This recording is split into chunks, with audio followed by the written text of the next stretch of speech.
Here we go.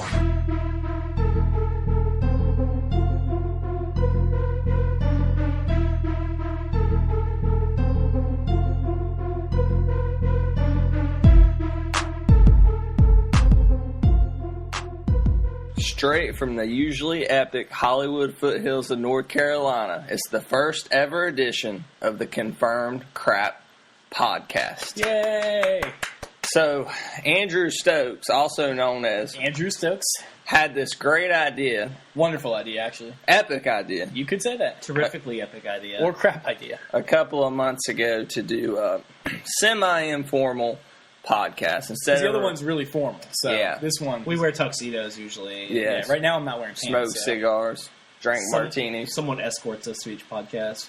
No.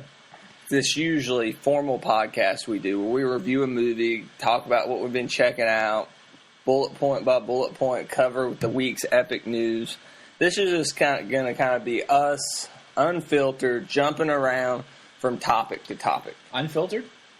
Well, not unfiltered, not man. uncensored. We won't be all out on it. We're not wearing tuxedos. And as for you one. can tell, Jerry Reed, also known as Barbecue 17. is here with us also. So, Andrew Stokes, this was your idea, the Confirmed Crap Podcast, inaugural edition. Why don't you start us out?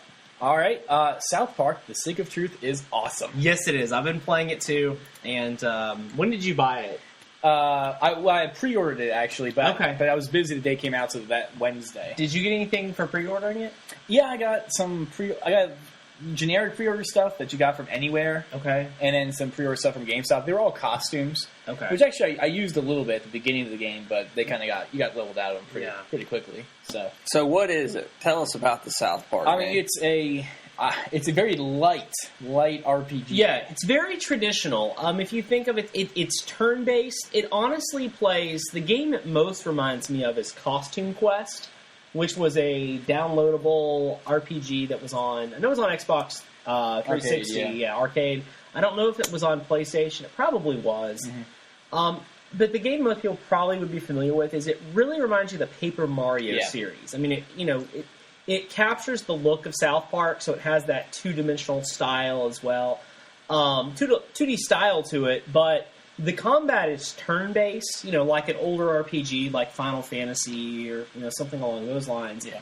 But you actually have timed button presses during combat. So when you go to fight somebody, you have to hit the button at a certain time to attack, or And do extra damage. Yeah, it keeps you a little bit more engaged in the combat. Is this a direct download game, or is it a game you have to physically buy? You can download it, I know, but I mean, you have to. It's a full retail release. Yeah, you can physically buy it. So when I went to buy this has nothing to do with anything. But That's what this podcast is about. Okay, so I was at Walmart and we had to pick up some groceries. I actually didn't even go to pick up the game. We were picking up some of that Old Spice, Wolfthorn deodorant. Those aren't groceries. Okay, but it's at Walmart. They're toiletries. It's toiletries. So I was buying toiletries and groceries. So we were buying like some food and the Wolfthorn deodorant, which is the Old Spice deodorant. It smells like a dreamsicle. It's so good. It's the best smelling deodorant ever, and it's fantastic. So I had to buy some of that, and like some hair supplies or something. So I went back to buy Stick of Truth, and I was asking the person. Surprisingly, there were like 6 or 7 employees back there that day. Usually, there's like only one person you have to wait to get a game out. So they get the Stick of Truth out for me for Xbox, and they're checking me out. And this woman comes up, and I can't tell if she was talking. I couldn't tell if she was talking to me at first, but then the lady at the register couldn't tell if she was talking to her either, because she just yells up and yells 35 millimeter, and everybody's like, "What?" And there's another guy standing there, and he's like, "Can I help you?" And she goes, "You have 35 millimeter film." And the guy goes, "What's that?" And he turns around, and J.J. Abrams is standing right there, shaking a camera. So then this lady walks over to somebody else, and they get this girl from cameras, and this one guy comes over first, and he goes, "What are you looking for?" And she goes, 35 millimeter film, and he goes, "What do you need it for?" And so she's like, to take pictures. She goes, what happened? No one's smiling today. Everyone's in a bad mood. Did your best friend die? And everybody's like, looking, this is like really awkward now. She's getting very hostile. So finally this girl from the camera department comes over and takes her over, and I look at everybody and go, I'm like, do y'all have vinyl records? And they're like, no. I'm like, I'm just kidding. Beta tapes, cassette tapes, anything? And I don't know. It was just really weird. Where's your VCRs at? Yeah, where's your VCRs at? So that's the Hollywood foothills of North Carolina. We know that by two things. Do y'all have Gravity on VHS? Number one, Walmart is the first destination you go for groceries. Number two, it don't matter what you go to get at the grocery store. Here in the South, we refer to it as groceries. It doesn't matter if it's toilet paper, if it's deodorant, whatever it is. We're going to a grocery store. That's just what it is. It's the Hollywood foothills of North Carolina. So, yeah, I have another story kind of like that. Sure. I've recently got in the Star Wars Expanded Universe stuff, and I was at a Books A Million looking for this Darth Bane. This is a couple weeks back, so this may be a little rusty, but I was looking for this Darth Bane book called Path of Destruction, and this was my first foray into the Star Wars Expanded Universe, and I'm sitting there, I'm looking for it. I go up and ask the retail staff at Books A Million to help me find it. They can't help me find it. Anyway, I'm over there, and there's this kid who looks like Jerry, how I would picture Jerry probably in as a sophomore in high school. Yeah, that's what you told me. You told me he reminded you of me as when I was in 10th, when I would have been in 10th grade. And I didn't know Jerry when he was in 10th grade. No, because Jerry's not actually from North Carolina. So, anyway, this kid, kind of chunky kid, looks like Jerry. Not saying Jerry's Jerry was a very strapping, I heard, high school. I was like student. 110 or 115 until the end of college, or pretty much. So he's like how I picture Jerry now, back in high school, right? I hate that Chunky comes in. That's not an insult. All right, anyway, so he's standing behind me, breathing really hard. He's like, what you looking for? That's what I did in 10th grade too. I hung out at Books A Million and breathed on people. I'm looking for this Star Wars Expanded Universe book, Darth Bane. He's like, oh, it's a great one. He's like, I got it. Fantastic book. It wasn't quite that bad. He's like, but he was talking really, really quipping really fast. Like, oh, it's a great one. I got it. I have all. I read all the Darth Bane series. I got them all at the Books A Million in Charlotte. Great book, excellent book, fantastic. And so I'm sitting there, and I'm thinking maybe he's looking through the books. He's got like 2 or 3 Darth Maul books in his hand, including Darth Maul Lockdown, the new one that just came out. Yeah. And he's standing there holding his Darth Maul books, and I think he's trying to help me find it. Maybe finally, I'm just like, "Hey, kid, likes Star Wars. I'm going to ask him. What? So, are you excited?" I asked him, "Are you excited for Episode 7?" And he goes, just the biggest just sigh ever. I'm like, "What's wrong? You don't have faith in J.J. Abrams?" He's like, "It's Disney." And that's it. He turned and walked away. So I go to look at the sci-fi section, science fiction sections, because I figure they have their own Star Wars section. Sci-fi is right before Soars. Yeah, right before Soars. Those of you who don't know, they make fun of how I say sewers, which is the correct way, right? Sewers. You practice. I practice. I used to say sewers, as in where the Ninja Turtles live. I used to say sewers. Yeah. All right, they live in the sewers. No, they do not live in any type of open sewers on my body. They live physically under the ground in the sewers. Okay, that's where they live. But I walk over to the sci-fi section, and I'm looking. I'm like, maybe they put it. I think it's pronounced sci-fi. So the computer's saying they have one of them, and that's always a crapshoot. That kid had it. He's running around. Yeah, he's probably like, I'm going to read it again. You'll have to defeat me if you want the book. It sounds like a South Park West. Yeah. And so I'm thinking he's going to help me. He's just hovering behind me. I was like, have you seen it anywhere? He looks at me. He acknowledges I'm there and walks off. And so I was like, I'm gonna check the Star Wars section one more time, and I found the 3rd book in the trilogy, which was of no use to me. And he's there behind me. Darth Bane trilogy. And his mom's like, "Honey, did you decide which book you wanted?" He's like, "All of them." And he had 3 Darth Maul books and checked them out, and I ended up getting nothing, and now I know, as if I didn't know, go to Amazon. That's why these bookstores are shutting down. And Jerry and I, we were talking about this the other day. They had this awesome, and I feel bad because I ordered on Amazon this complete Vader, like, hardback coffee table book, and it was $60 at Books A Million.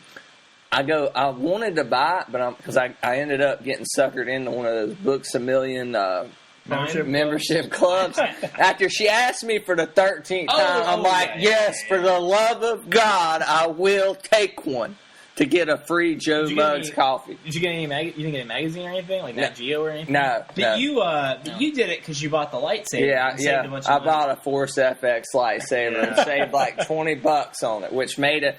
Which made a lot of sense. Yeah, well, you can't get Darth Bane.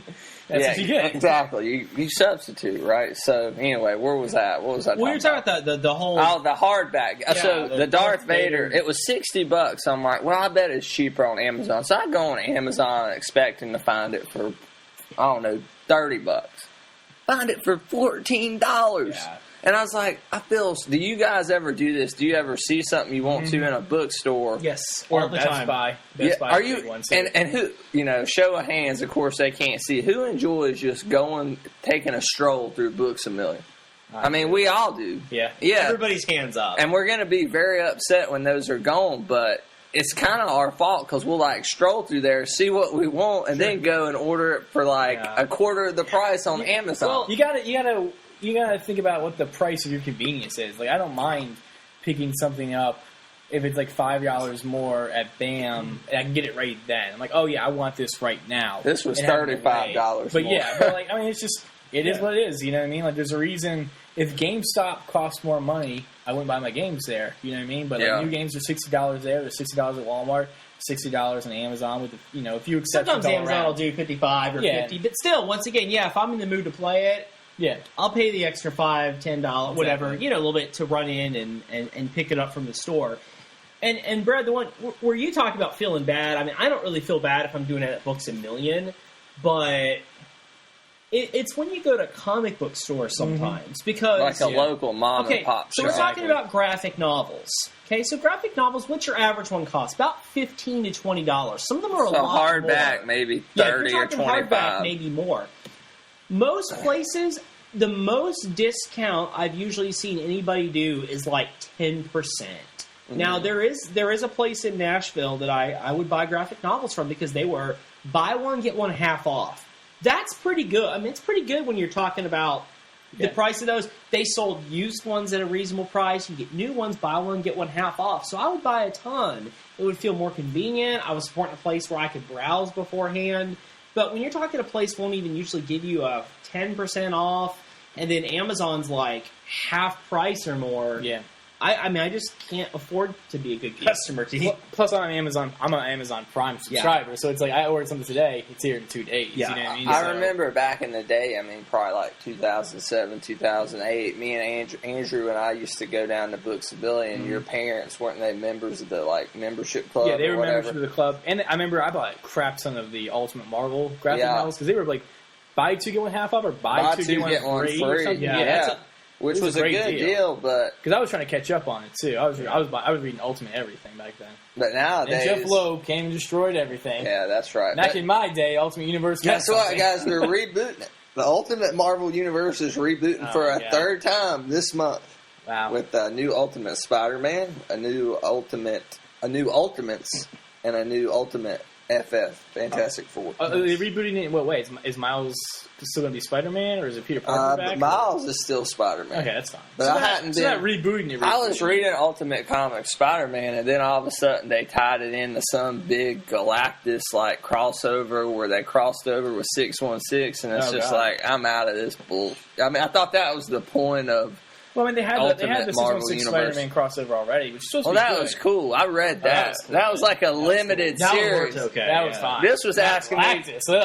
No, I love Galactus. I love Silver already showed up in Surfer. the Ultimate Universe.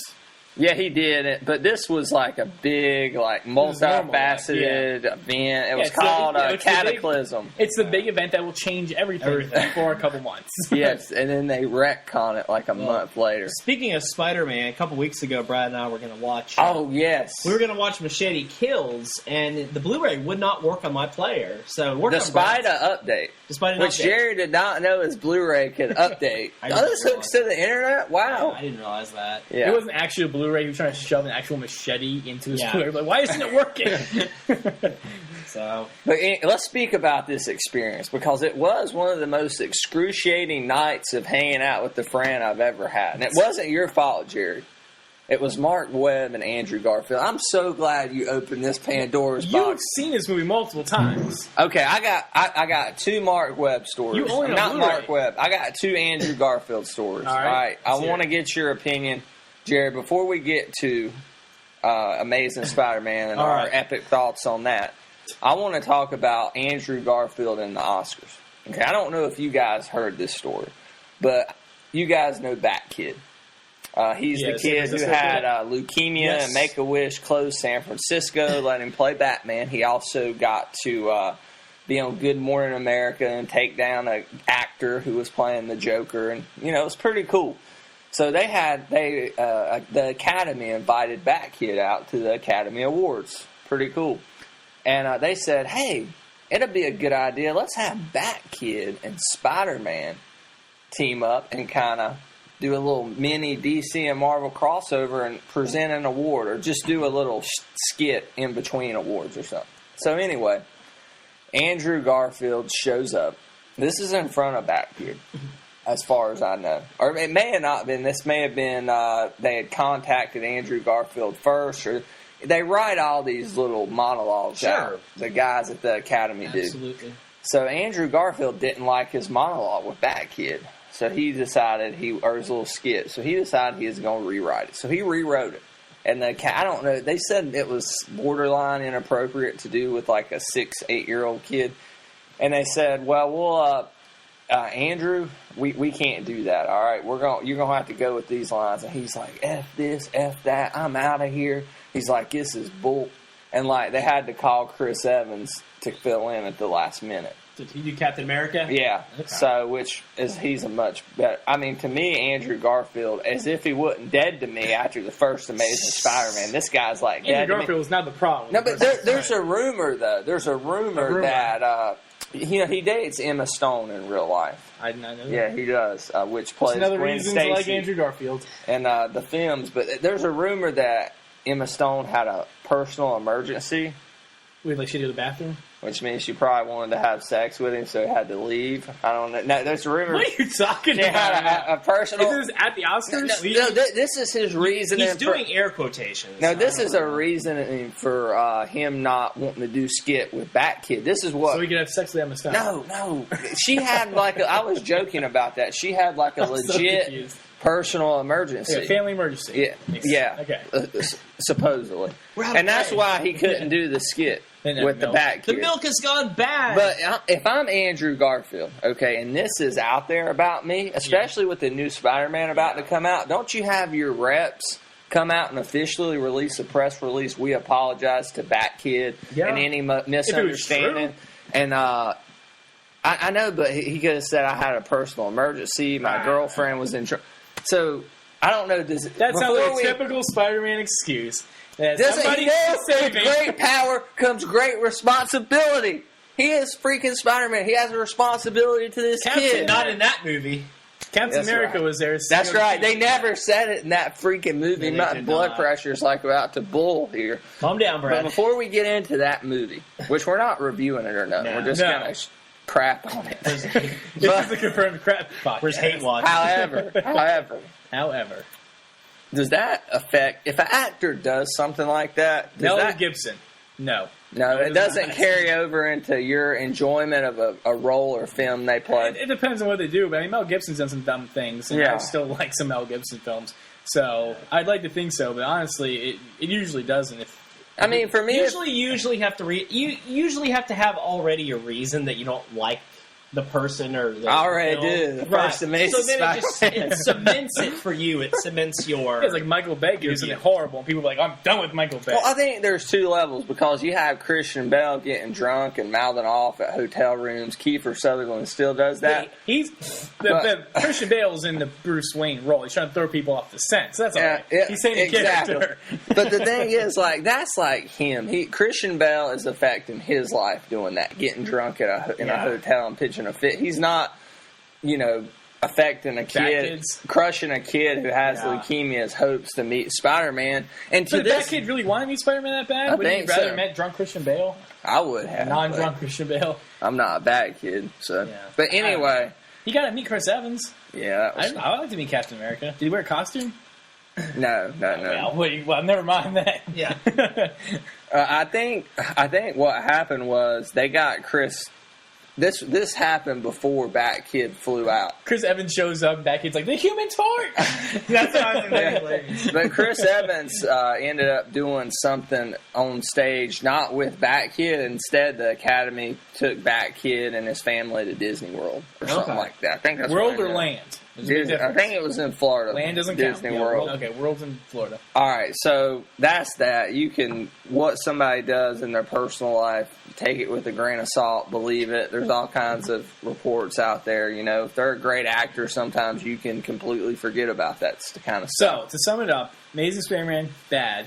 Andrew Garfield, maybe bad. Emma Stone, possibly wants to have sex with him. Yes. Okay. All Good. right. Now, let's talk about Amazing Spider-Man for a second, Jerry. So, how would you describe watching the Amazing Spider-Man a couple weeks ago?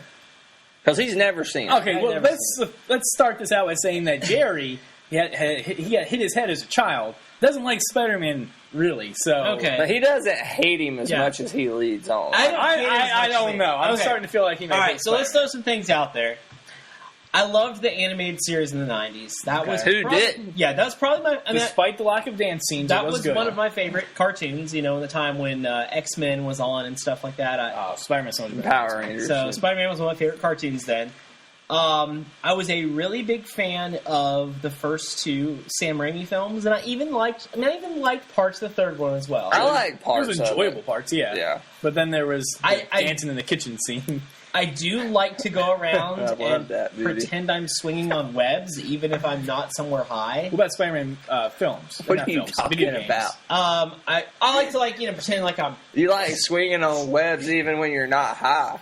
Like not somewhere high. I'm not like somewhere high. Shut up. I'm not. If you're swinging on a vine, do you think you're Spider-Man or do you think you're Tarzan? I'm Indiana Jones if I'm swinging. There you go. He's Shia LaBeouf. I'm not Shia LaBeouf. Swinging from vines. So, all right, go ahead, Jerry. Sorry. So I do like. I mean, I like Spider-Man. I'm not a huge Spider-Man fan. I don't think he's like the.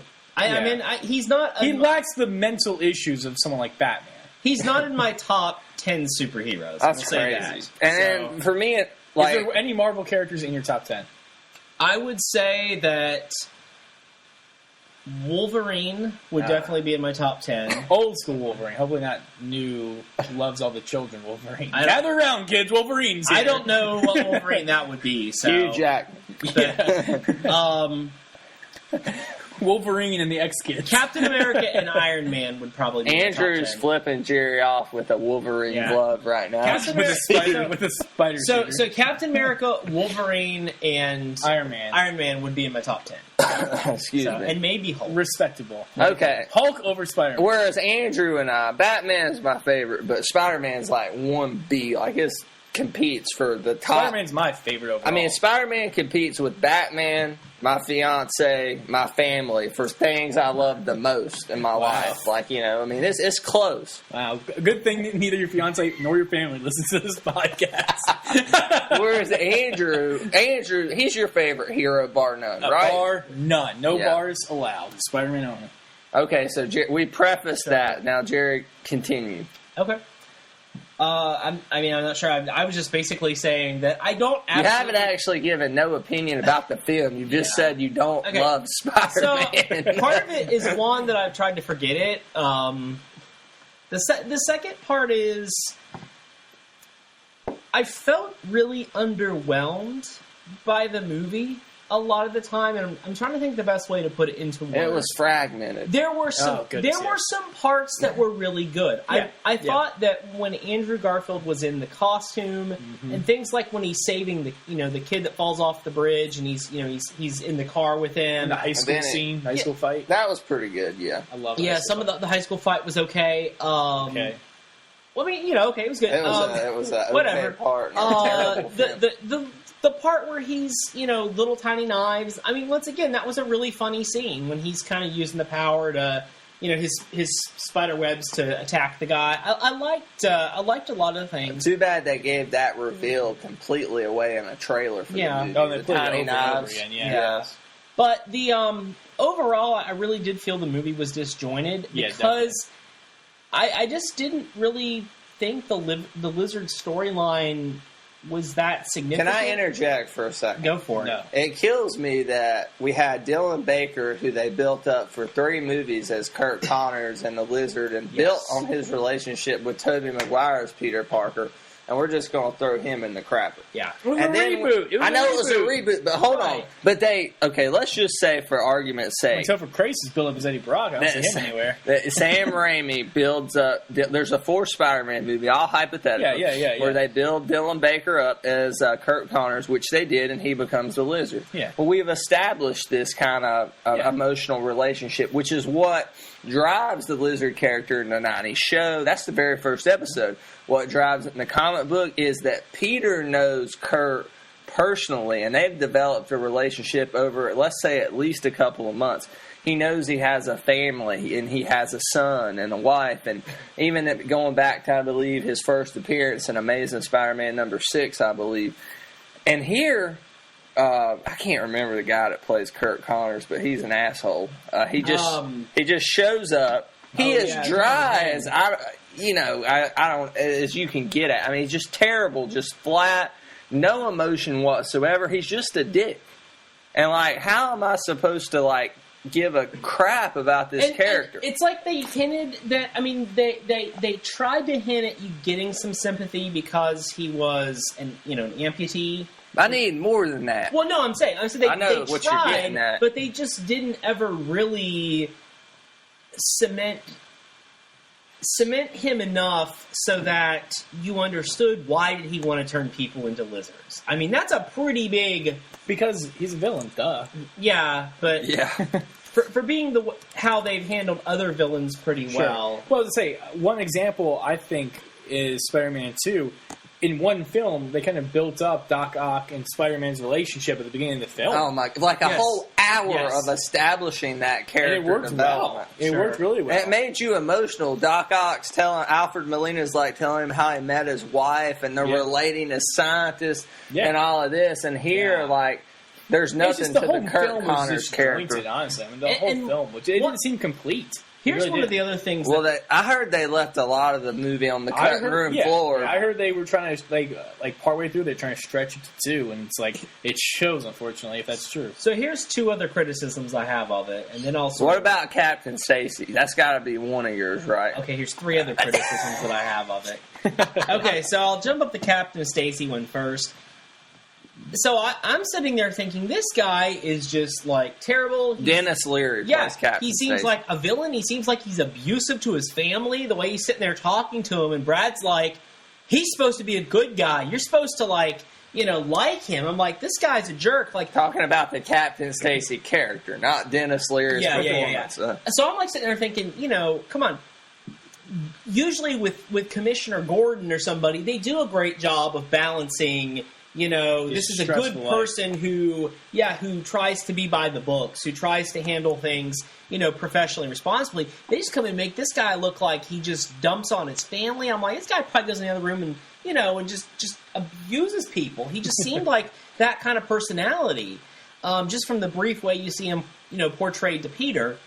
So the 2 criticisms I have, and I will say the first one here is one I absolutely have with the Raimi films, so it's not unique to... So it carries over from the Raimi films. Whenever they have fight scenes with Spider-Man, it's still it feels... I mean, I know a lot of it is done with CG, or most of it's done with CG, but it just feels so fake. It just doesn't Really? look, it never looks good to me. Did you feel that way when you were watching like the subway train scene where he stops it when you were watching that in 2004? Because that was a pretty breathtaking scene. Yeah, he's fighting back up then. on the side of the So building. there's Yeah. elements of it that at the time I thought were breathtaking, but then there would be scenes where I'm like, I feel like I'm just sitting here watching just a CG character, and I'm not, really connecting. And you're not talking about episode 2. You're I'm not talking talking about episode 2. Okay. I'm talking about Spider-Man here. Okay.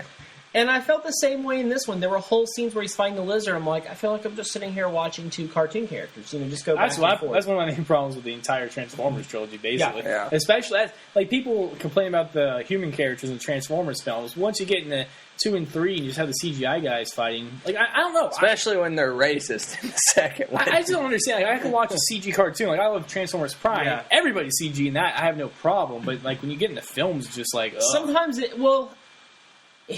it's just, once again, it's like I feel like I'm hearing I'm hearing Spider-Man, so you're hearing voices, but you're not seeing a character. It doesn't really feel like the voices are coming from anywhere. It's almost like you're just listening to inner monologue or something.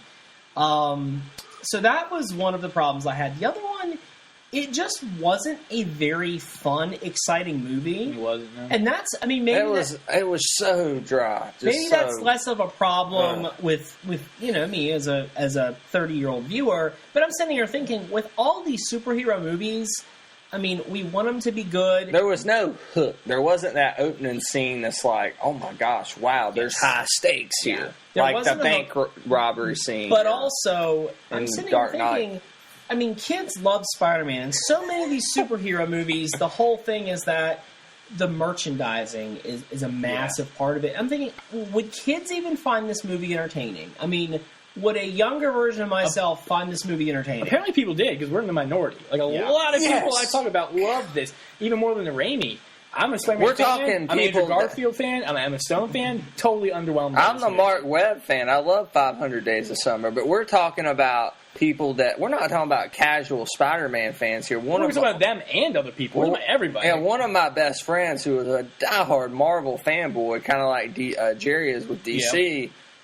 Just loved it. He's like, they hit it out of the park DC here. This is how... No, not DC. I said he's a DC fanboy. I was asking. Oh, I have no clue. Okay. Jerry has a friend named DC, not to be confused with the comic book company. Or Washington. I'm talking about Joe. One of our friends, Joe, who or DeCreepa is an aspiring comic book artist. And that's one less download. Yeah. For Joe's like 16th, not 16th, like his 14th or 13th birthday, we went and saw the first Raimi film at the drive-in. The guy's emotionally invested in the Spider-Man character as you or I, Andrew. Okay. And he said they knocked it out of the park. He said it blows all the and True Love said it too. It blows all the camp and cheese of the Raimi films out of the park. True Love liked it as well. Yeah, I didn't think the second Raimi film that campy. I don't think it's in them campy. It was a lot of stakes and heart, like and Avengers any kind of Brad Bell cliche you want to wrap on it. It had it. Avengers is pretty campy,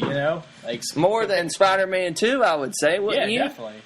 But Spider-Man is supposed to be jokey, and I felt this Spider-Man was more jokey than the Raimi Spider-Man. One thing I did like was how Andrew Garfield, he got the quips. I can see him pulling that off. Yeah. Whereas Tobey Maguire was great at showing you adult Peter Parker. Yeah, the emotional burden that Peter Parker carries, like his cross to bear as Spider-Man. With great power comes great responsibility. He did a phenomenal job with that.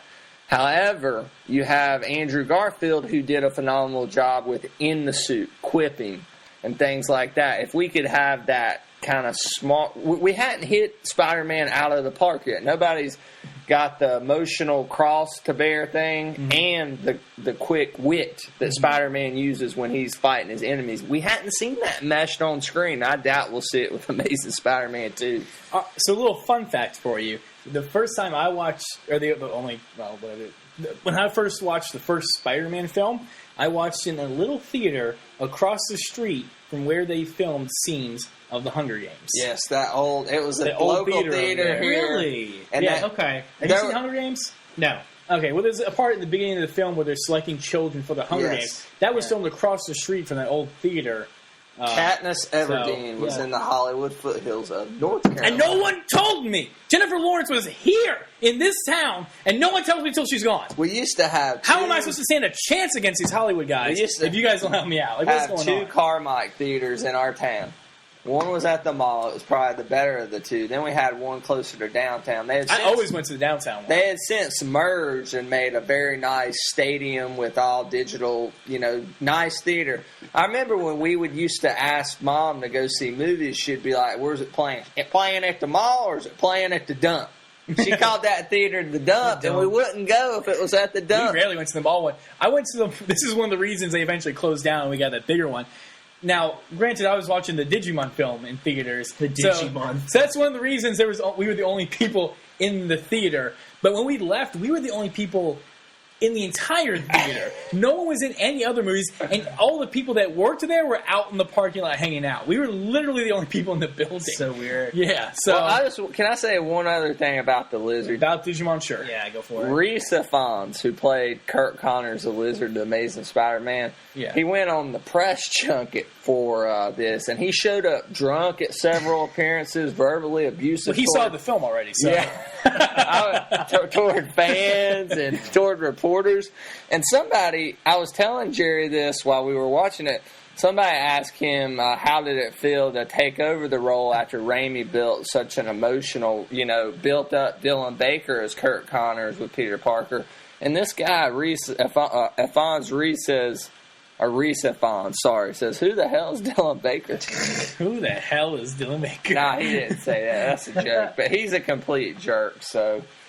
Yeah, I think if you guys want to say anything else about Amazing Spider-Man, we can. No. I want to talk about your poster dilemma, Andrew. Can we talk about that? My poster dilemma. Go ahead. Okay.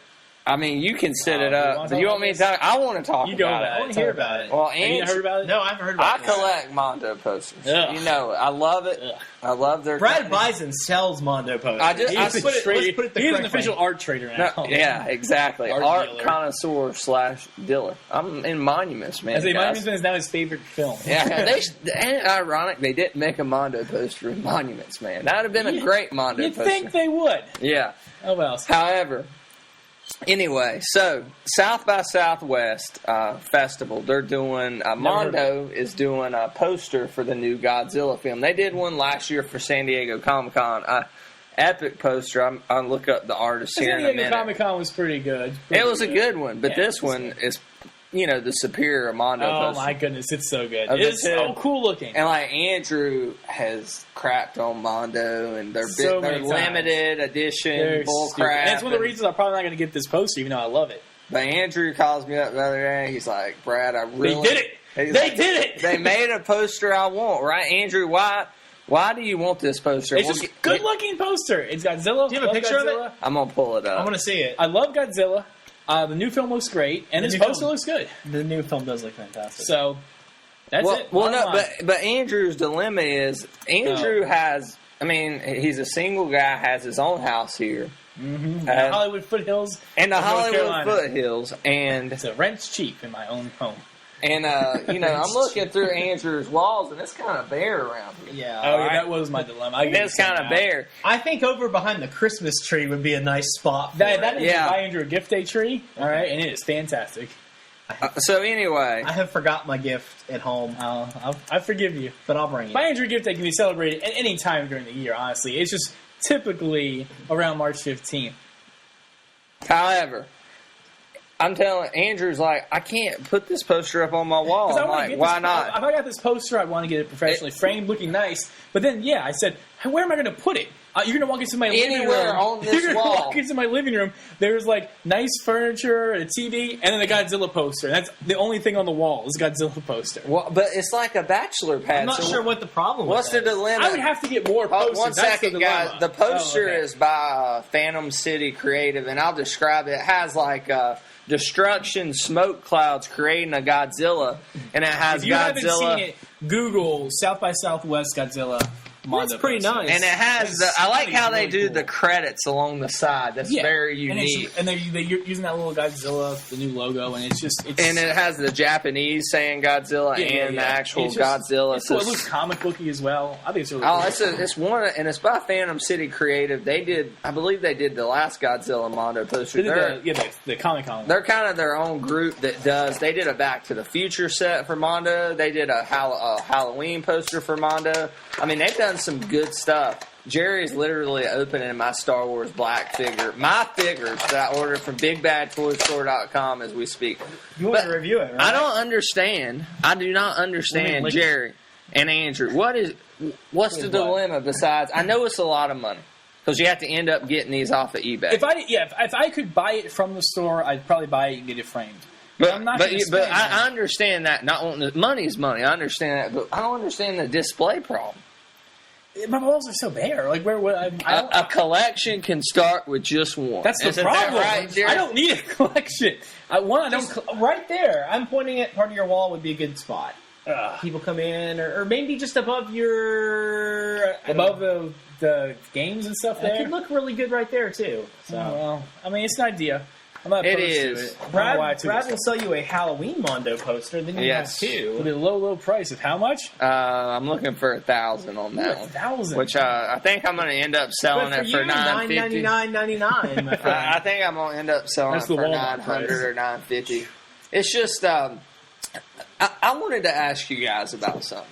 Okay. Yeah, I think you wasted your money. I have all this different stuff that I like. Yes. And, Jerry and I talk about, Batman, obviously at the top of the list. We talked about Spider-Man, Star Wars, TMNT, Marvel in general, Batman universe in general. What am I missing here? Is that pretty much all? Fantasy. You have nothing that's really fantasy. No, I don't like. No, I'm not saying I want more. Oh, sorry. I thought you were saying what's. No, I'm saying is there anything that's missing that I'm that you love?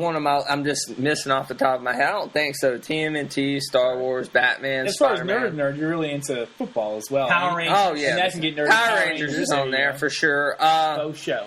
But I go through phase. I love all this stuff because most of it carried over from my childhood. I have that emotional attachment you like the stuff when you were a child? Like the moon. An immature child. Brad goes through phases. And when I go through a phase, guys, I go through a phase. Oh, I can get on a horror kick. I can get on a Spider-Man kick. Summertime's coming up. It's movie and comic book time. Oh, absolutely. Yes.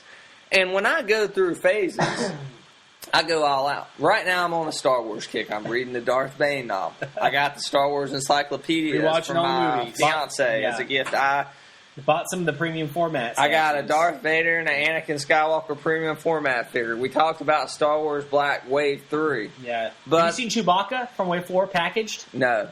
They didn't make a larger package for him. His legs are tilted sideways, like he's kind of doing like a '60s jump in the air. Really? Like a freeze. Yeah. It looks.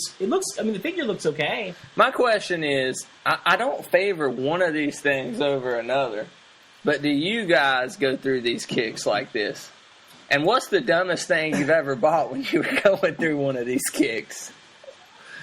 Andrew's ordering the South by Southwest Godzilla poster. I definitely go through phases. My phases aren't specific properties normally. Like I said, like the summer it's movie and comic book time. I'll go through board game phases, video game phases, old TV show phases. I might go through specific things. Like I might be like, oh man, I've been meaning to check out, the new Spider-Man cartoon and the new X-Men cartoon or something. Like I might go through like a superhero phase like that. The dumbest thing, I don't know. I have to think about things. There's been a few. There's been a few dumb things. There's a Digimon thing that comes. Damn it! I didn't want to say that. I may have spent slightly over $80 on a pack of Digimon figures. Maybe a long time ago. That's not dumb. Jared, what about you? I know Hoagie Halloween Horror. You were on a big horror kick, but what's one time you think, man, when it could have been when a movie came out, whatever, just. Like, for a period of a month or two, you were just really into Star Wars. You're always into it because you love this stuff. Yeah. No, I definitely go through the phase thing where I'm more doing, kind of horror stuff for a while, or What's weird is the Star Wars thing usually kicks in around Christmas. I usually get into a really big Star Wars phase, usually every year around November. This is the Star Wars Christmas special is a big part of everyone's family. Yeah, I always watch the Star Wars holiday special. But, and that usually kind of lasts through, about January, although I'm still reading a lot of Expanded Universe stuff right now, chronologically, mind you. So I'm working my way through it, but I wanted to get your opinion on some Expanded Universe stuff, but continue with what you're going to say. Okay, just saying. But I mean, I do go through phases, and I mean, you're right. Like I'm always invested in those things, but I will say something interesting, and this may not completely answer your question, but it brings up a new point. Okay, go ahead. I have been in a Masters of the Universe, hardcore kick. Since he was 4 years old. Well, yeah, since I was 3 or 4 years old. Yeah. But really hardcore since about 2009. And here's the thing. With the Masters of the Universe Classics toy line, new news about it and new figures come out every month. Yeah. You never have time to kind of, get away from it. So it's always right there. And I think that's one of the strengths of that line, making it a monthly thing where your figures come monthly. Yeah. There's new news monthly. You're always involved in it. So I think that's interesting. I know sometimes for me, my love of a property, this sounds crazy, comes and goes as toy lines come out. That makes sense. When there's a new Star Wars, toy line that pops up, like the Black Series this fall, I was like, okay, I'm really back into Star Wars again. And I was thinking, a couple years ago when I got into Star Wars as well, it was the vintage figures. Had new waves that were coming out. Or the vintage collection, not the TMNT is kind of like that, too. Yeah, TMNT. Especially in the 2003 cartoon or whatever year it was. And then the movie, the 2007 movie. Oh, yeah, good times. So, and hopefully the new 2013 movie. Speaking of, I don't want to get in trouble with Paramount, but have you guys seen the new pictures of the TMNT figures? I have. Yeah, I have. They look pretty good. They're extreme I wouldn't looking. talk about they that are if I was They you. definitely look like something with modern sculpting, but something from the mid '90s. They remind me of the Jim. Was it Jim Larson when he redesigned I don't remember. the Turtles? Because they were They remind me of the old figures mixed with the Next Mutation a little bit. Yes. Mixed with just a movie version. They have a you know what I mean? They look like they the have movie a Next version. Mutation feel to them. They do. Yeah. Not They do. Not in a bad way. Not It's necessarily maybe a bad the way, best just of in a Next new way. Mutation. You know what I mean? they're definitely neat. I want to see them powerful. in person. They're not my favorite designs, but they definitely look like the Turtles. Yeah. And I want to see them in action first before I, the first trailer for that's judge going to be with Captain the new Captain America. Oh, yeah, I movie. can't wait. We're all going to see that together, right? Yeah. Hopefully. No plan. I want to ask you guys another question. All right. I want to answer one of these questions. I know words or Jerry less? has went through That this was our recently. I got a lot of graphic novels and things I thought it was a medical question. for Christmas that stacked up, and they're still in Power of diabetes. they're still in the shrink wrap and everything. And I'll pre-order stuff, like I pre-ordered the Infinity comic, the big graphic novel. I pre-ordered the 66 Batman comic. I always pre-ordered the IDW TMNT. And sometimes you pre-order stuff 6 months in advance. You forget you pre-ordered it. Get the best price as well. Yeah, and you get the good price real low. And all of a sudden, I have all this stuff stacked up for Christmas and just stuff, crap, not expensive stuff, I'm but working just through my pile. crap just coming in the mail. And it's really bad with comics, but I know it can happen to some people with games or whatever you're into. I have at least one Blu-ray on my shelf still shrink wrapped from Black Friday 2 years ago. I know, it's just when is... are you ever to a point where you need to quit pre-ordering crap? Because it's all stuff that I want and that I want to read, but should we just get to the point where we're read it when you finish what you have? Kind of. I'm more likely, especially during sales, especially with video games. If it's a digital video game and it's play the original Portal for only $3. I've always wanted to play that. I'll go ahead and buy it now. Maybe I won't play it, but at least it's not taking up space. You know what I mean? Yeah. I bought I forget, it was a month ago. There was a Civilization 5 Humble Bundle, and it's okay, well I can get this game for cheap, give some money to charity, And also support Civilization, which even if I don't wind up playing this game, I love that game franchise so much, I don't mind supporting it for the like a few idea of bucks. Civilization in general. The idea of Civilization, I'm pro Civilization. Good. But I have played the game a good bit, talked to some other people. I played Revolution a couple times. I need to get let's say It's it was fun. late last day. We should play. I need to get on that. Okay. Dusty wants to play it too. Yeah, it's fun. Dusty mode. Civilization Revolution's a free. I know what it is. Have you downloaded it? No. Well, You should. It's fun. But Jerry, what so. the pre-ordering question? Okay. Because you pre-order Oh, right. about as much stuff as I do. I don't pre-order books. I don't pre-order. You don't pre-order any comics? I don't pre-order any comics. I don't pre-order any video games anymore, unless there's the last game I actually pre-ordered was Skyrim. Yeah. Oh yeah. Well, Skyrim was the last game that I pre-ordered. Now I did buy Tomb Raider, but it was like the day before it came out 2 days before it came out for delivery on Amazon. But I don't pre-order games. I don't pre-order books. I don't pre-order movies. So your pile just simply came from Christmas, huh? Mine just came from Christmas, and ordering. But I know with the Infinity... the only thing I pre-order are action figures, because if you don't, sometimes you won't get them. Yeah. Well, I was going to say, earlier I said I pre-ordered South Park. When I say I pre-ordered it, I mean I went in the day before it came out and say, here's my money. That's just to make for me, if I decide by launch that I'm going to get a game, if I decide by launch, I might as well pre-order it because there's normally bonuses and stuff. And I'll pre-order for whatever I've got. I might pre-order Arkham. For Xbox One. Yeah, because of the downloadable content and stuff. I saw a history of Harley Quinn the other day, from an animated down to her Arkham. You know version, what famous celebrity named their daughter Harley Quinn? Kevin Smith. Kevin Smith. So, Jerry, your answer is you don't fall into that trap, huh? No, I'm He's suckered better than you. for the Infinity graphic novel. It first. retails for $75, Jerry, but I got it for $42 shipped. I mean, that's why I do it. If you're going to buy it, if you're going to buy it... There's nothing wrong with pre-ordering. Yeah, you can get it that cheap, then go for it. When you pre-order so much, you forget about it, and random stuff just starts showing up to your door. Yeah, you do. Every now and then... You do. I do. I'm saying you Jerry pre-order. He gets packages more than I do. Oh, I do, but usually I'm ordering stuff directly, like Amazon or eBay or... sometimes Big Bad Toy Store stuff surprises me, but I have to hit my pile of loot to ship it. So I know it's coming. So you brought up the new Batman game. Yeah. Arkham Knight. Arkham Knight. Because when you're making PS4. something Batman, there's only so many words you can use. Exactly. So, Jerry, I ask you, you is this a system seller for you? Oh, I tried to buy yours. Yeah, I tried to buy your I tried to buy your Xbox One, and you're like, no, because he was going to sell his Xbox One to me a couple weeks ago. Until I saw the Arkham trailer. He's not going to. You try to keep him in the dark as long But as you could. I'll wait a couple weeks, and he'll come around. So, yeah, throw in the Halloween poster. This is a system seller. Yeah, it looks epic. I just can't wait to see this. I don't think I've seen a trailer for it yet. This trailer, I've saw some screenshots and whatnot of actual gameplay. I can't wait to see the Arkham series on a next-gen platform. Just some of the intricate details, like the lighting from the street lamps and everything. It looks incredible, so photorealistic. I'm pumped. But they say this is the Arkham finale, is what they say.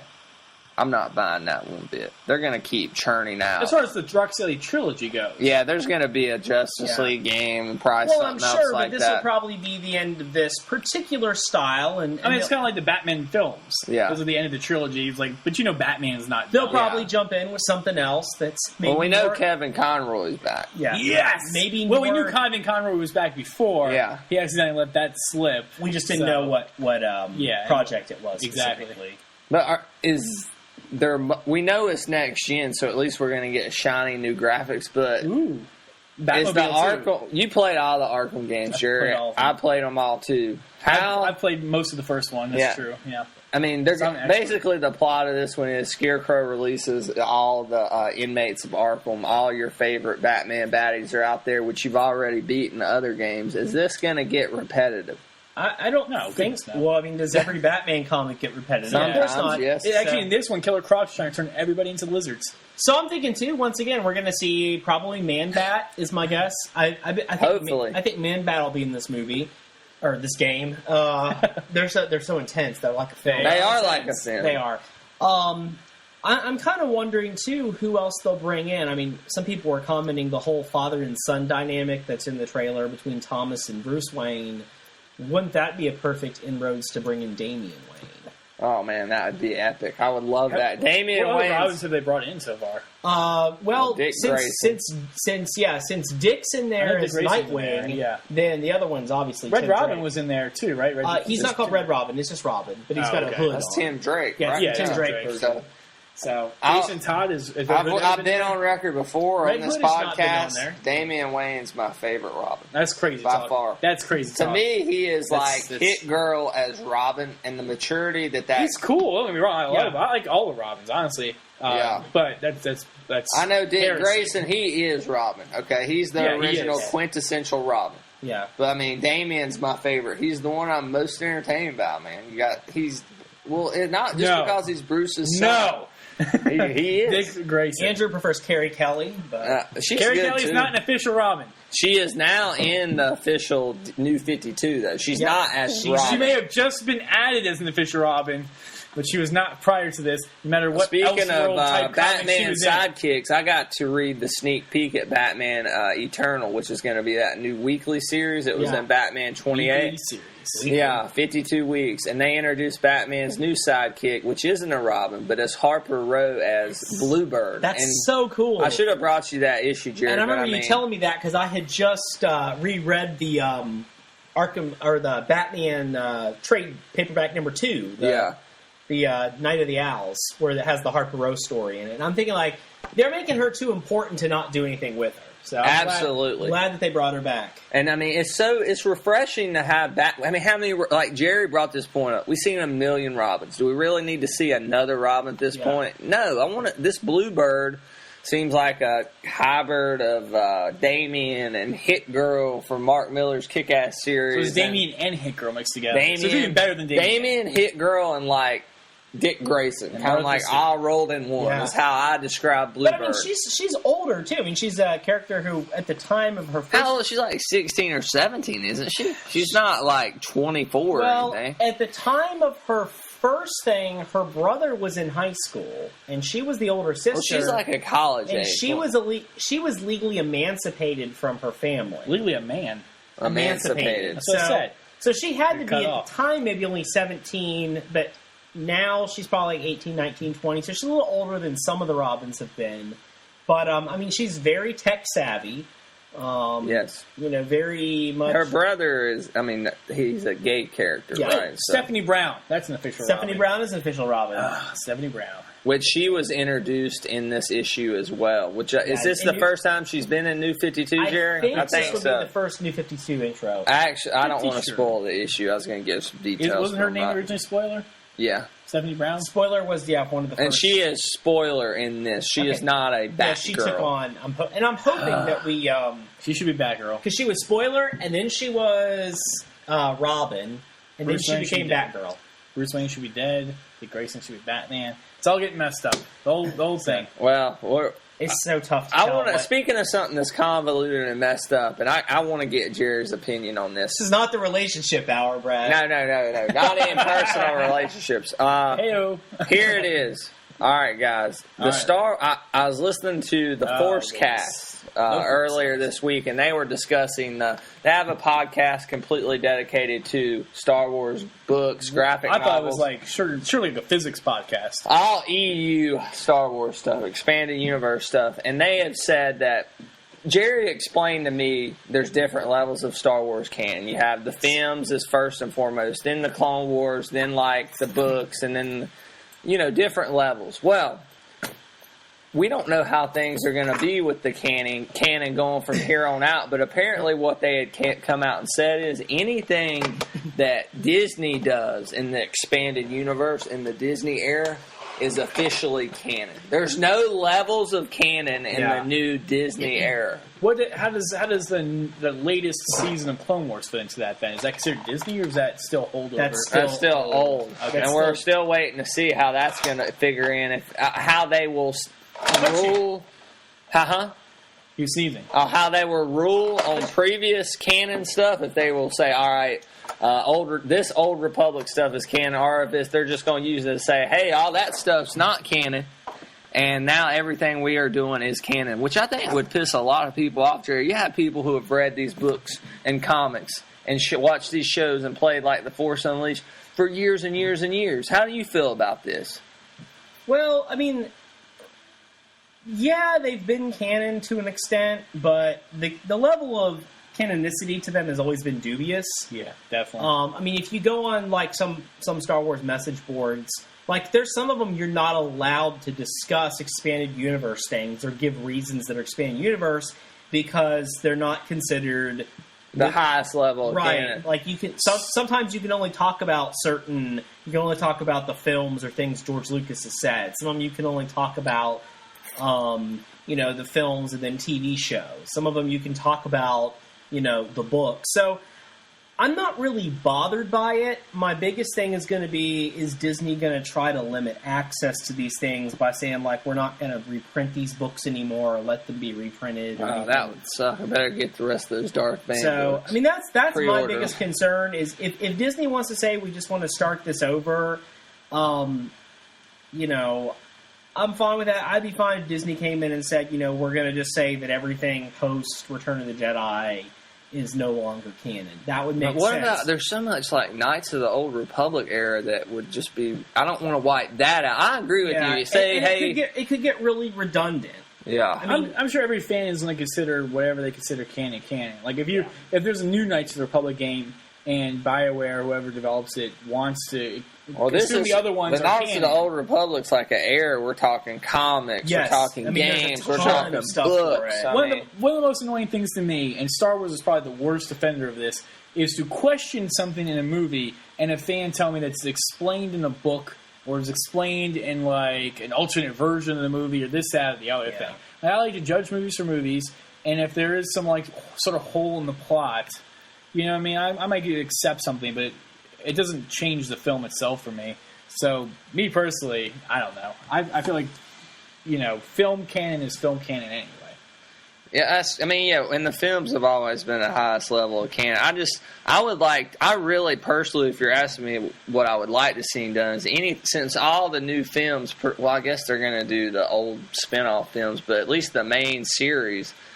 You're right. Yeah, the spin-off films are going to mess so things it's up like too. if we're going to do things differently. And obviously, if you've had Jerry's been reading these Han Solo books. If we do a Han Solo spin-off the series, old Brian Daly ones from like 78, 79. There's a new one that just came out by James S.A. Corey, which is Honor Among Thieves. But now, all that's going to be trumped by films, which I prefer films. I think we all do. But the Christmas special is definitely better than any expanded universe thing I've ever read. So, wow. Well, I mean, seeing as I've read none of them, nor seen the Christmas special, I can easily say some of these stories are epic, though. In the I've heard really good things about some of them.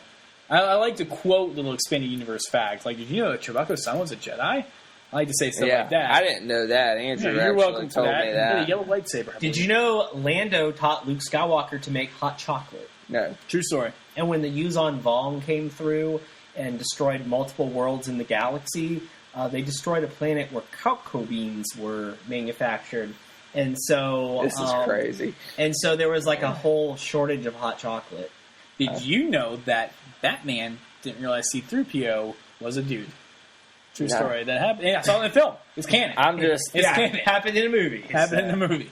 It would, but yeah, films are going to trump everything, and I don't know, like this Darth Bane character, I'm loving this book I'm reading. Somebody could come and say, this doesn't exist, that kind of upsets me. I would rather him, if we have like a renowned Star Wars novel, like the Darth Bane trilogy were all on the New York Times bestseller. Darth Plagueis, New York Times bestseller. Yeah. Why not adapt those to film? Let's talk about something like Shadows of the Empire. Yeah. I mean, that was massive. Huge. That was not just a book. That was a soundtrack. Toy line. A toy line, video games, a comic series. That was called a film marketing. What'd they say? Basically, it was a film release without a film.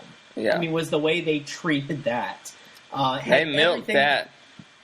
I mean, that's a huge thing. Then to suddenly say, "Oh, that doesn't exist anymore," or something that we've had for years, like the Heir to the Empire series that launched the expanded universe, essentially, to say that it doesn't exist anymore. Well, I mean, they could say it exists because these movies here will be past that Timothy Zahn trilogy. We would figure, right? Yeah, they would be past it. We can hope for the most part, but then there's things that are game changers in those books that. It's just going to be interesting to see how they handle it. Will we see Anakin Solo? Will we see all of it? I mean, so will that be... how pissed will Star Wars... What's their Anakin Solo and what's the girl's name, there's Jason and Jaina Solo are the older twins, and then Anakin Solo is the younger Solo child. Okay, well, are people going to be pissed if they go and we see an older Han and Leia and they have not had these kids? Yeah. I mean... Or their kids are named Jar Jar Solo. Yeah, that would be very cool. I mean, that'd be worth it. So be worth the price of admission. Is it the two twins? Like one... Jason and Jaina are twins. But doesn't one gear toward the dark side? One eventually becomes a dark Jedi. Well, be careful in case these kids do show up in the movies. You're ruining it for everybody. No, it's not going to be canon. So maybe it will. What I would like to see Disney do is I would really like to see them come down. I don't want to see them do what DC did with the New 52, and say what I'm afraid they're going to say. Well, some things happen and some things don't, and we're just kind of That's really difficult. I like them to at least have a plan. I would rather them just come and say, DC had a plan with some of their characters. Nothing except the films is canon, or nothing except the films. And I mean, let's be honest, Clone Wars and Rebels probably need to stay canon. I hope so, because of what they're doing with them. Yeah, but. I think the smart thing would be just to say, nothing post Return of the Jedi is canon anymore. Clone Wars better be canon, but it's the only thing that made Anakin Skywalker the way we imagined him when we were kids. And Jerry and I talked about this. I asked Jerry, before we ever have heard of the prequel trilogy, right? And I say, Jerry, what do you think that Anakin Skywalker was like as a Jedi? Now, put the prequel trilogy. We're talking pre-prequel trilogy. How do you describe him? Gosh, I mean, he's a hero. He's a great pilot. He's a good friend of Obi-Wan Kenobi. I mean, he's a Jedi Knight. Yes, he's this person that everybody would look up to, and is like this paragon of what it means to be awesome. He's this ultimate Jedi badass, to put it in very layman's terms. And then we get the movies, and we all know episode 2 where Andrew says he's just a dick, and then episode 3 is better. Anakin, stop watching me. Why? And episode 3 is I killed the mothers, I killed the children, I killed everyone. Okay, Anakin. And episode 3 is better. Okay, we'll give him that. Give Hayden Christensen that. But this, I don't blame Hayden Christensen. I mean, again, no, we've said he's not a terrible actor. He's not my favorite actor in the world, but he's been in some stuff where he's been fine. You take any actor in the world and give them some of that dialogue, and they're going to have problems with it. Yeah. But that's the same with a good example is The Village, where there's some actors in that, where some of the dialogue is just rough. And it's just like, you have some great actors and actresses in there that just sound kind of weird. I don't know if the Clone Wars fully makes Anakin the way we pictured him, but it's very close, Jerry, is it not? I think it really helps, and I think I need to watch this now. I think that watching the Clone Wars makes you appreciate Episode 3 more. Yeah, it really does, because now that turn that Anakin makes really has stakes, because you get to see that brotherly relationship build between Obi-Wan and Anakin over 6 seasons. Yeah. And it, I will agree with that. Yeah, it is. So check it out. They're all on Netflix now. So there's not a better time to check this out than now. And don't judge it off that movie. Andrew saw that movie, and Evan did too. And they're I've actually never seen the movie, strangely enough. But a lot of people watch that and they're like, I hate what's her Ahsoka Tano or Ahsoka Tano. Yeah, Ahsoka Tano. Like they're like, I hate her and this movie sucks. I don't recall saying that. No, not you. Okay. I'm saying people in general. This is babyish. And then made about 70. And then people who actually watch the show end up loving these characters like Ahsoka Tano. On an unofficial poll on a French LucasArts forum. I heard many people, I've heard a lot of people say this on message boards, on podcasts, on the Forcecast and stuff like that. Don't judge it. Watch that first movie. Watch it. But don't judge it off that. Get into at least the second season where we're talking about the Mandalorian Wars and the bounty hunters and the stuff like that. Don't judge it too prematurely. Just watch the first movie, watch the first season, and then it gets good. I did not see the movie in theaters, and I started watching the first season, and I thought that, I had heard the movie was really, they just took the first 4 episodes. So I started watching it, and I thought I was watching the movie by watching the first 4 episodes of the TV series, which is not the case. But I didn't realize that, and I never missed anything. One scene where we've talked about that Anakin being a badass on the show thing. There was a scene, I know Jerry's going to remember this scene. I don't remember the exact logistics of it, but they're at the second battle of Geonosis in season 2, and Obi-Wan and Anakin and Ahsoka are kind of like on a. They're on they're high up. They're on a ledge or something. And Anakin saves everybody's ass. He pushes Obi-Wan or Ahsoka off as they're surrounded by the droid army. Yeah. And Anakin's in this scene, he's daring, he's heroic, he's brash. He pushes them off, and then as they're diving, he catches them with the Force before they hit the ground. It's just this epic scene. Jerry, do you recall what I'm talking about? You see just how powerful he was too, to be able to catch all of those different ways. I mean, it's so worth checking out. But that's all I have to say for this Confirmed Crap podcast. Is there anything else you guys want to bring up? I got something to say. And so.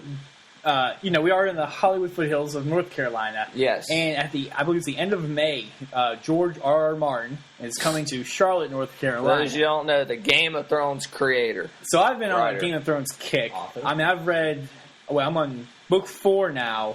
I read the first book at the end of last year. I read 2 and 3 this year, and I'm on the 4th one now. So I'm excited that George R. R. Martin is coming here. Please go. Don't let this be like Stan Lee, where we got all excited. Then I'm the only one who met him. But he's not the only. He's not charging money to get. He's not charging $50 to meet him. Yeah, which whatever. But he did that for us, guys. Okay, did that for us. So we were. I was talking to this girl at work about it. She really wants to go, and she wants to get something signed. I'm like, well, I don't know what I would get signed. So I know. So I suggested, well, I'm going to get a sword signed, which she thought was crazy. And I'm like, if you're going to get George R. R. Martin to sign something, why a sword? Well, we went onto the official Game of Thrones website to see what they had. You can buy some swords. Oh, yeah. Oh, not only could you buy some swords, for the low price of only $30,000, you can buy the replica of the Iron Throne. It is on sale on the website for $30,000. How would you get him to sign that? Bring a U-Haul and pull it up? Yeah, I was like, and then get him to sign it on the back. If you read the books, watch the show, the Iron Throne's not supposed to be comfortable. That's one of the defining characteristics. Why would you buy this thing? I'm assuming you want a metal sword and not a latex sword, right? The latex sword sounds like something George Martin I should bring to him. A latex sword. King Joffrey might. A latex sword sounds like a weapon in South Park. All right. Game of Thrones on BigBadToyStore.com. Nice. Game of Thrones Rob Stark sword replica. Rob Stark sword. We're in North Carolina, guys. Rob Stark sword replica is the cheapest one they have for $260, but that's a pre-order. How much for ice? That's $370. See, that's still a pre-order. Ice, man, Valyrian steel can't beat that. At that price, it's worth it. Andrew, Dragons. Give the first season. No, I don't own the show. I own seasons 2 and 3. I've only seen the first episode of the first season. Please watch this. I want to read the books first. Read the books first. I've heard people tell me conflicting things. Some people say watch the show first. And we're not going to spoil anything on this podcast. Some people say watch the show first. They're stupid. So don't pay attention to that. Unless you're lazy as hell like me. No, you like books, though. I do. Like Brad, you enjoy reading things. I do enjoy reading that don't have pictures of them. No, read the books, definitely. Hey, I'm reading the Darth Bane trilogy, guys. I'm listing characters off to this guy, and he's like, who? Huh? A lot. Who? Huh? Well, my problem is, what? I absolutely love Game of Thrones, right? And as much as I do. No, not as much as he does. No, but I want to know these characters. I want to know this universe, and I'm scared to death to go on the Game of Thrones wiki because they're going to spoil something from the show that's already been done in the book. So I don't know the characters. as much as I would like to. Well, no, one of the things is I apparently cannot pronounce any of their names correctly. That's probably I'm like, oh yeah, did you see what Caitlin is? You mean Catlin? It's Catlin. Oh, excuse me. Now, I know that from the Cast of Kings podcast. You know what Eddard slash film. What is his name? Eddard on the show? Eddard or something? I call him Eddard. So whatever. So hard sometimes when you're reading a fantasy novel to know how to pronounce names. Here's what you do. Okay. I'm going to nickname her Cat, but I mean it could be a nickname for someone. You buy the Godzilla. I got a suggestion. This is we're bringing it full circle. I got a suggestion for all of y'all. Okay, Jerry. This is his. I'm going to start New with Year's Jerry. resolution for each. This of us. is me trying to get you to waste an exorbitant amount of money. All right, I got an idea for you too. All right, it's called marriage. Jerry, listen to this. Now, Jerry, I know you fairly well. I know usually the kind of stuff you'll like and the kind of stuff you won't like. Breathing hard and books a million. I think you should go and you should get. Is it Funko that did the Game of Thrones figures? Yeah, Funko. I think you should get the pop vinyl Daenerys ones. No, it's a different one. Oh, I like those. Well, they do the pop vinyl figures. Okay, this is different figure. These are very articulate. Basically, they're Star Wars Black I will do the next series. version of them because they're having some breakage issues. If you've been reading, they're having some widespread. They're fixing them. And they're doing a second run and sending them out to people. Get one of those figures. Whoever you think I'd get Daenerys. And get George R. Martin to sign it. Inappropriate jokes. Yes. All right, Andrew. You and I are both. You're going to get the Godzilla poster Does first. Tyrion come in like a 2-pack? No, you get like Jamie and Tyrion. No, you have to get Tyrion for $25. Okay. All right, 20. They're $19.99. Okay. On BigBadToyStore.com. This is what I know. Andrew. This is what I do. We will both go on eBay and pay. They're not that much money. I'm not buying We'll get Game of Thrones Mondo posters. We'll get them signed by George R. Martin. Like? I'll show you after I would get my book signed by George R. Martin. But you have like the paperback version. Limit of two signatures. Okay. I don't get a sword. You remember in Step Brothers? Okay. But they're expensive as hell. What's his name? Randy. What's his face? Oh, signed that sword. Yeah, from American Idol. Randy Jackson. Yeah, Jackson. Yeah. That's all I had on me. If you were at Randy Jackson Airport, you're not going to not get his signature. Are you going to go to meet George I'm going to get Martin? the Lord of the Rings extended trilogy and get George R. Martin to sign them. That'd be funny if you went up to him and asked him. Or no, I'm going to get my Death of Spider-Man issue that I got. You know how long this line's going to be to meet this guy? I mean, it's a 3-day con, just like kind of Hero Con. Is he going to be there 3 days? I think he's and this is in Charlotte, North Carolina. It's in Charlotte, North Carolina. Okay. I think Saturday and Sunday are the only 2 days you can meet him. Okay, we'll get Evan to dress as Tyrion, and he'll go as Jamie. And we'll, You're going to go with Tyrion? No, Dusty going to go as Tyrion. Yes. Oh, my God. Is that Peter Dinklage? Yeah. Yeah. Well, I want to be... Oh, man, who could I be? Jerry, you have to watch the first season and go with us to this thing. Okay? Somebody get me the first season and I'll watch it. Go to Family Video. My goodness. Yeah, it's Family Video right up the street. 2014. Download it somewhere, all right? Not legally, I mean. I don't mean... Legally. HBO Go. Legally. Is it on Amazon Prime? Yeah. Is it? Oh, no, I mean, it's not like one of the free shows off of Prime, no. All right, but... It's HBO, come on now. You gotta buy it if you want to see it. Is there anything you want to say before we wrap this up? Andrew, is that it? I know you have probably an awesome animal fact, but... That's only for the confirmed epic. Okay. This is confirmed crap. I actually have not interesting animal facts for the confirmed crap. Okay. Hold on, let Jerry... I can't say it. I really don't I want that to be the end. I'm just kidding. I have nothing. Jerry. I just want to throw out a shout out to the website doomkick.com that this week their epic... This is Jerry's weekly shout-out. Yeah, their Links of Doom this week was the Epic Links of Doom. They linked to some of our really cool older action figure reviews. And our 2013 most anticipated video games of 2013. That was not one of the links they did, so shout out. That's one of our best articles to date. I don't know. Shout out to T-Rave and Dr. Rampajo over at doomkick.com.